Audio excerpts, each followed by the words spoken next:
भारत के ऊर्जावान यशस्वी तपस्वी प्रधानमंत्री श्री नरेंद्र मोदी जी ऋषिकेश पहुँचे, उसके बाद केदारनाथ, बद्रीनाथ और फिर वापस दिल्ली की यात्रा की। प्रातःकाल जब हम सवेरे मिल रहे थे उनसे ऋषिकेश में, तो मैंने देखा एक अद्भुत बात। जैसे वे उतरे, हवाई जहाज से उतरते उतरते उन्होंने सबसे पहले हिमालय को देखा, प्रणाम किया, हवाओं को देखा, उनको छुआ, और फिर किस तरह से जब धरती पर नीचे उतरे तो किस तरह से उनका भाव था किस मिट्टी को प्रणाम करने का। ये इस देश की संस्कृति है। आज उन्होंने वहां पहुंचकर परियोजनाओं का भी शिलान्यास किया, उसकी आधारशिला रखी, लेकिन साथ साथ अपनी परंपराओं को भी आधारशिला रखी।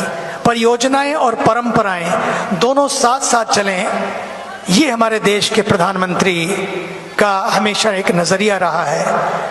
जो इकोनॉमी को भी साथ लेकर चलते हैं और इकोलॉजी को भी साथ लेकर चलते हैं, जो साइंस को भी साथ लेकर चलते हैं और स्पिरिचुअलिटी को भी साथ लेकर चलते हैं, जो देश में बड़े बड़े इंफ्रास्ट्रक्चर भी खड़े कर रहे हैं, लेकिन साथ साथ देश का इंफ्रास्ट्रक्चर, उनका दिल कैसा हो लोगों का, उसका भी ध्यान रखते हैं। देखिए, हमारे देश में अगर ये परियोजनाएं होंगी तो विकास होगा, लेकिन विकास का धर्म का विकास हो एक बात है, लेकिन विकास का धर्म हो ये उनकी ही दृष्टि है। जो प्रकृति, संस्कृति और साथ ही साथ संतति भी आने वाली हमारी बची रहे, उसके लिए भी आज देश में आप देख रहे हैं कि केरल से लेकर जो शंकराचार्य जी केदारनाथ तक पहुंचे, केरल में जन्म लिया, केदारनाथ में समाधि ली, काशी में विद्याध्ययन किया, तो कश्मीर में मंदिर बनाया। अब सोचिए, उत्तर, दक्षिण, पूर्व, पश्चिम, उन सब के बीच में किस तरह के सेतु बनाए।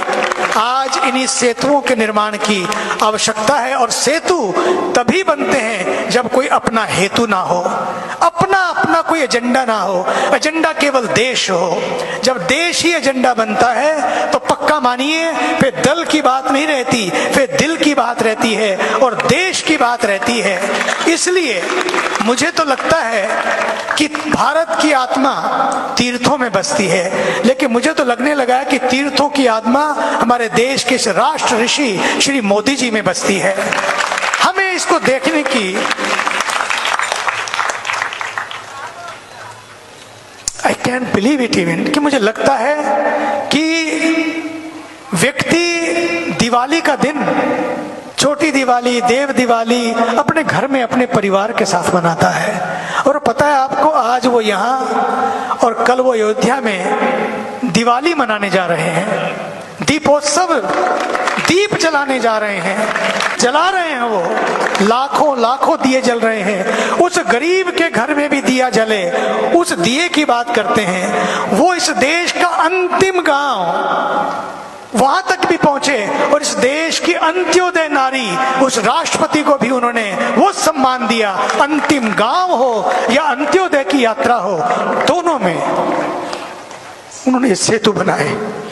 मुझे लगता है हमारे देश के सैनिक जो हमारी रक्षा के लिए, हमारी सीमाओं की रक्षा के लिए, हमारी संस्कृति की रक्षा के लिए उस सियाचिन की ठंड में डटे हुए हैं, मोर्चे ले रहे हैं, अपने परिवारों की भी परवाह ना करते हुए, अपने जान की भी परवाह ना करते हुए, जो हम सब की रक्षा कर रहे हैं।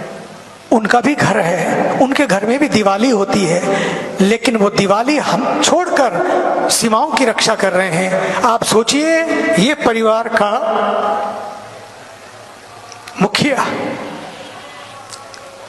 दिल्ली छोड़कर, राजधानी छोड़कर, अपने भवन को छोड़कर, उन सब के साथ जाकर, जवानों के साथ जाकर उस दिवाली को मनाने जा रहे हैं। आप सोचिए तो सही, सवेरे 5 बजे उठकर, 4 बजे उठे होंगे, 5 बजे निकले, 6 बजे, पौने 6 बजे एयरपोर्ट पहुंचे, 6 बजे फ्लाइट ली, पौने 7 यहाँ पहुंचे, 6:45 बजे यहां से निकले एक यात्री की तरह और फिर वहां पहुंच गए। क्यों? क्योंकि हमारे देश की जो इतनी 140 करोड़ जनता नहीं बल्कि पूरे विश्व के लोग जब वहां जाएंगे उनके लिए यात्रा सुलभ हो, सुगम बने, सुरक्षित बने।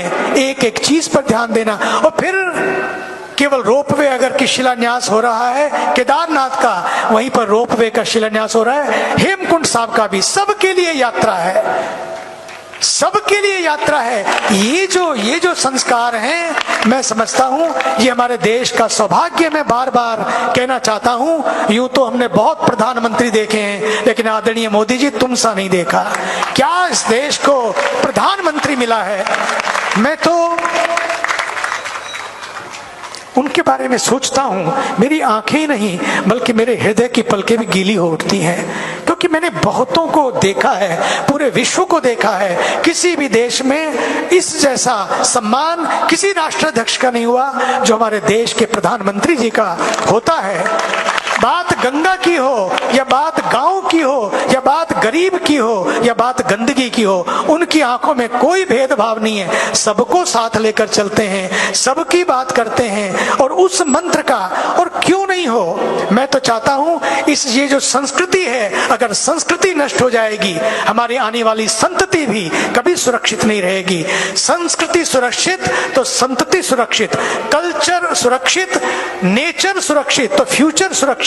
कल्चर, नेचर और फ्यूचर को साथ लेकर चलने वाला एक देश का प्रधानमंत्री, भगवान करे वो दिव्यायु हो, दीर्घायु हो। और ये दिवाली पर दिए जो जल रहे हैं, बल्कि केवल दिए बार नहीं बल्कि हम अपने उन दियों को अपने दिल के भीतर भी जलाएंगे तो आप देख सकेंगे आज उन लोगों को भी अपने चश्मे बदलने की जरूरत है जो केवल देश को दल की दृष्टि से देखते हैं। दल की दृष्टि से नहीं, देश की दृष्टि से देखेंगे।